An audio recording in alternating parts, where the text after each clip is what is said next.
A man walks into a diner, buys a coffee, and pays with a silver quarter.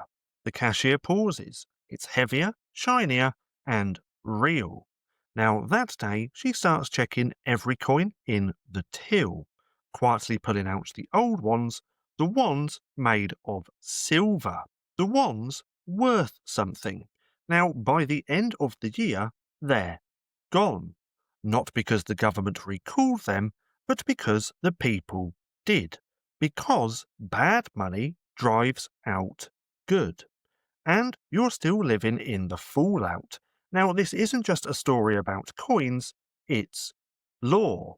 And it's called Gresham's Law, a 500-year-old insight that explains why people hoard Bitcoin and spend dollars. Now, the law goes like this. When bad money and good money compete, bad money drives out the good. Now, I'm going to say that again because this is very important. When bad money and good money compete, bad money drives out good. In other words, when people have two types of money and one holds value better, they'll spend the bad and save the good. Now, the bad money floods the market. The good money, well, it disappears and hides. You see this every day. You pay rent in dollars, you tip your barrister in fiat, but when someone sends you sats, you don't spend them. You hold them, stack them, protect them. Not because Bitcoin is broken, but because it's working. So let's go ahead and break this down. In 1965, the US pulled a quiet heist. They stopped minting silver coins and replaced them with nickel-plated junk. No press conference, no headlines, just a subtle debasement, and some people noticed.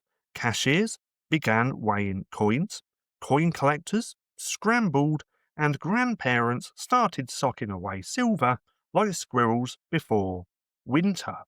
And within months, the real money started to disappear from circulation. Now that's Gresham's law in action. When a system forces both good and bad money to circulate at the same face value, people spend the bad and save the good. And that's always because people aren't stupid. They instinctively predict value. Now fast forward to today. We're watching the same movie, but in high resolution. But this time, the players are fiat and Bitcoin. Now, fiat money, the dollar, the euro, the yen, the pound, are all designed to rot. Now, inflation isn't a bug, it's the business model, a hidden tax baked into every paycheck, every savings account, every pension.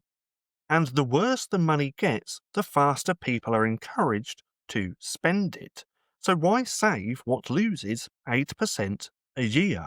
Meanwhile, Bitcoin does the opposite.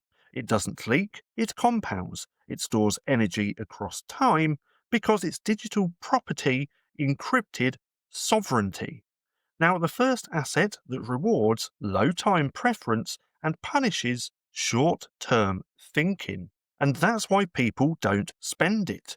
Not because it's not money, but because it's too good to spend. Now, critics misunderstand this completely.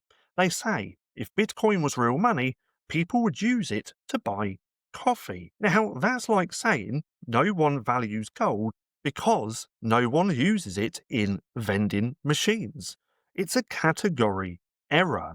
See, Bitcoin isn't failing as a currency, it's succeeding as collateral. And it's entering its store value phase just like gold did for centuries before it. And in places like Nigeria, Argentina, and Lebanon, where fiat collapse is a lived reality, not a future risk, Bitcoin is money. Not theory, not speculation, a financial lifeline. Now that's the paradox of Gresham's law. Good money hides until it's the only money left. See, here's why this matters. Most people are still trapped in fiat habits, spending what should be saved and saving what's silently being debased. But you can flip the script. Use fiat as a tool, but don't store your future in it. Start thinking in Bitcoin, not just buying it, but mentally valuing in it. Ask, is this worth 100,000 sats? Not, is this $100? Now that's how you switch from consumer to sovereign, from chasing yield to storing energy, from surviving inflation to escaping it.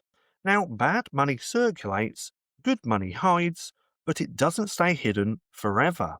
It waits, it builds, until one day the bad collapses under its own weight, and the good returns to claim the future. Now, Bitcoin isn't lost, it's resting. Now, if this episode lit something up in you, if you're starting to see the game behind the currency, then subscribe, share, and join the mission. We're not here to play in their system, we're here to outgrow it. Stack truth, stack sats, and stack the kind of wealth that can't be printed, paused, or inflated away. Now, this is the new mindset. This is the sovereign path. And it starts by understanding why good money always hides. Now, if you enjoyed watching this, and if you're not too sure what to watch next, then click right here and have a watch of this.